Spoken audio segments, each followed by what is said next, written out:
Yo, it's your boy Adam, back with another video on the channel. Hope you guys are doing well. In today's video, we are going to be starting off our series and we are going to be watching the gameplay of the guy that got rank 1 in the world, analyzing how he does play. Maybe we'll do this weekly. If you do want me to do a specific pro player or someone like that, or keep up with this, do the rank 1 player every week, then do let me know in the comments down below. Couldn't actually find him on social media. I'm not sure if it's the esports pro player or anything like that. But yeah, his name is Bundle Jr., so credit to him. It's an unbelievable achievement. Regardless of the teams people have, I'm sure 99% of players still won't be able to get anywhere near this sort of rank. And yeah, the game we are going to show you is against an Elite 1 player. The guy was 26-0, while this guy was on 28-0, I believe. But they have now removed replays for some reason, but I did pre-record it, so I'll just be commentating over the stuff I recorded, and we'll see how he plays.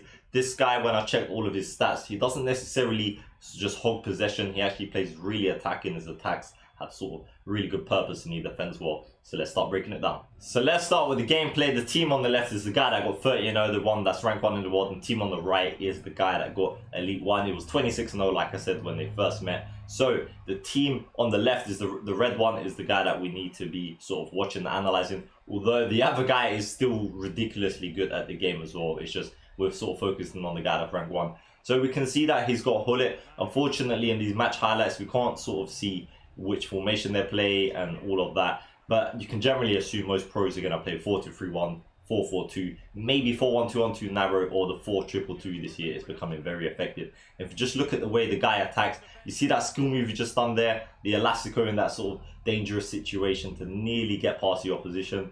The way he defends is really remarkable as well. He's always constantly player switching to the right players, he's always there at the right time, the right place. And it's very easy to just say, yeah, it's easy when you've got these players, but it's definitely not. I can guarantee you, no, there ain't many people that can achieve this sort of skill level just by having these sort of players. But yeah, he's gone from defense to attack in no time. Mane, he's triggered the run through Mbappe. He can see that. Mbappe's got crazy pace. You can see in this situation, it looks like a simple cross, maybe like an R1 square to bend it around. And to be fair, he got a bit unlucky there. I don't know if he did do that. I didn't actually see the buttons, but it didn't look like a normal sort of high cross. And yeah, he managed to block that one, the opposition. So in this area, he's defending. And it looks quite dangerous because the ball that where the ball is right now, there's another player making a run in behind him, which it does go to him. He passes it quickly. And that is probably, that one there is probably a bit of AI defending, to be fair. This year is very OP, especially when you've got some sort of good players in your team. He's attacking down the wing. I noticed when I was watching his gameplay that he does attack down the wings quite a lot. So it does look like maybe a 4-4-2 or 4-2-3-1 if I'm honest with you. But yeah, he's running with Mane. You will notice a lot of the skills that this guy does do is step overs. This is what I said in one of our skills tutorials as well. Step overs are hugely underrated. I see a lot of pro players always doing ball roll step overs, ball roll step overs. Why? Because they're easy, they're efficient, and they work very well. So yeah, he passes it into Mbappe, does a nice scoop turn, passes it inside, and does a reverse elastico around the left side. And it's some pretty good defending by the opposition. In this case, it's Cuadrado, and now he is actually on the counter attack. Let's see how he defends this. So he's got Van Dijk, he's pressing and backing off, basically forcing him to do a pass. And then if he does that pass, he can obviously run back in time. And if you don't do the pass, you can close him down. So that's the reason I kind of call it fake pressing. And players that are sort of elite and above will do it quite often. So he's just controlling his DMs at the moment. Now it's his centre back. Look how many turns he's doing with Ronaldo. Left, right, scoop turn. And it was quite unlucky. It was a good shot. There's not much you can do in this case. Look at the way he just switched from left back. He had Hullet at left back there. Switched it all the way to right back because the guy was closing him down. Team press is quite OP this year, so maybe the guy had team press on. But yeah, he ended up on the counter attack but gave the ball away. There you go, defending straight away. Mendy with the aggressive press in. Mbappe doing more step overs, running down the wide side again using the pace. Fake shot. Now he's done the fake shot and he's kind of tricked the opposition. You can see his striker there is through. We've got Hullet making a run in behind, but he carries on going down the wing, tricks him more. Step overs, scoop turn. And that's absolutely disgusting play by him, man. I mean, it's really nice to see gameplay like that. And he was unlucky with the goal, to be fair. Let's see how he defends this situation here. He's using his DMs, Kante, Hullet, and now he's gone back to his centre back, seeing if he can read the opposition, not committing too much, and he just presses him right at the moment the opposition does a skill move. He presses him hard and he gets the ball back. Now the opposition got Ronaldo, La Croqueta, he's turning left and right. La Croqueta cancels it. he's reading him so well. I mean, it's like he's just doing a proper defensive job on him, and then he reads that pass, manages to get it, and Alisson obviously captures the ball there. So yeah, that's just really good. And then goal kick, trying to get a counter attack. And I fast forward this bit because it's amazing to see. Look how many players he's got pushing up. So he literally went from a goal kick, he didn't get the ball, and he's pressing the opposition hard, really quick. There's nowhere for him to go. You can literally see every single player the kit in black has a player with the kit in white literally marking them. And I know it's Kante versus Kante actually marks him. That's a quick 1-2, goes to Ronaldo, and he was quite unlucky there.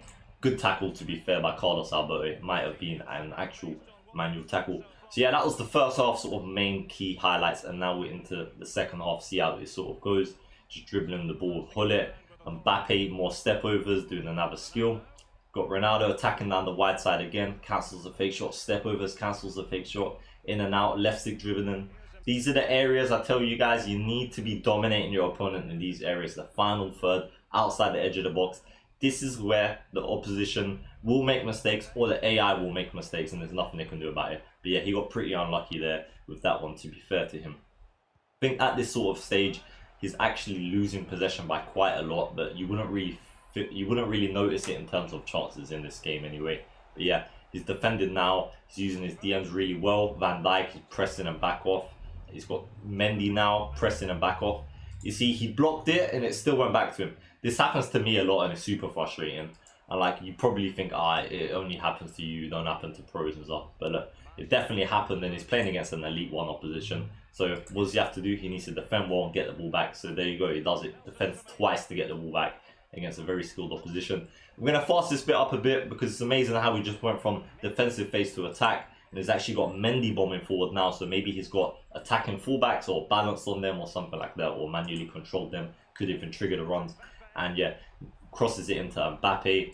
And it's a bit glitchy, but I mean, that's how it is. You got to abuse the mechanics, does step overs, and Mbappe's 4-star weak foot easily dispatches that. So that just shows how quick this guy can literally go from defending to attacking. And there we go. Look at the top left of the screen. I was talking to you guys about the possession. He's actually got 43% possession, but he's had more shots on target. And the only thing that matters is the scoreline. And yeah, he's obviously having more success when it comes to shooting, so the possession's not mattering for him. I guess some players are more comfortable passing it around, dominating possession, and some players don't have to. It's not a necessity. You're not going to win a game by necessarily dominating possession, although it definitely will help you and give you more of a chance, shall I say. So yeah, he's having to defend this now. 72nd minute, using Van Dijk really well. Opposition passes it into Ronaldo. Does a scoop turn, I think that was there, if I just saw that correctly. And to be fair, he should be scoring. I don't know if it's the game's fault or his fault. But yeah, there weren't much you can do. If you apply a skill move in the right time and right place with a player like Ronaldo, who's ridiculous this year. I mean, he's so difficult to stop. Then yeah, he's going to score a goal. You just see that pass there to get out of danger from Van Dijk to his left back Mendy. It's just crazy, you know. But yeah, he ended up losing the ball. He's having to defend this now. Quincy Promise probably come on as a substitute. Bruno and Kante is this guy's DMs. Promise is in his box, literally turning. AI blocks are OP, and then straight away, bam, he's on the counter attack. Does a long ball, headers it, hold it, and then all of a sudden, Mbappe's through on goal. And this is 77th minute, so there's still 30 minutes left. The game's not like dead. I don't think it's all out attack. He's probably pressing him hard. And yeah, that is really unfortunate. I've got to say, that is most likely because of the player's touch. Like, that touch right there is absolutely shocking by Mbappe, so I can understand it. Maybe he could have jogged at that point instead of running and yeah, chip him or just shoot. But that touch really cost him. And essentially, that should be 2-0 in game set match, but it's not. And in the 82nd minute, he's got Ronaldo, does the drag back, passes it to his DM. He's waiting for spaces. I don't know if it's maybe the opposition switched to drop back now. And the Elite 1 player does a really quick fake shot. Like, really quick, and he can't do nothing about it. Gets his shot off really quick, and manages to score the goal, past the goalkeeper, and that made it 1-1. And unfortunately, it said he quit the match. I don't know if he disconnected or he actually quit or what happened, but it classes a DNF, so the game didn't count. But the reason I chose this match was A, because the guy was rank 1 in the world, that's what we wanted to do our series on, and B, out of all the highlights from who he played, this was the highest ranked opposition because he was actually Elite 1, the guy that he was playing. But we'll just look at the stats anyway. You can see their pass accuracy 89 and 93 against really pressing, really offensive, high skilled oppositions is absolutely mental. 3 shots versus 9, and I have to say the one-on-one with Mbappe could have been 2-0. But yeah, he didn't dominate possession by any means, and shots wise he had less as well. But in terms of all of the highlights and when I was actually watching them all through and dissecting it and editing the video, he didn't really look like he wasn't dominating the game. So like the stats aren't necessarily everything. But yeah, that's all of the match highlights, and I hope you enjoyed this video. If you do enjoy these series and you do want more of them, be sure to smash that like button, subscribe to our channel. And of course, we stream every day on Twitch. If you want to check us out, the link is in the description below. Leaves one more thing to say. It's been your boy. Safe.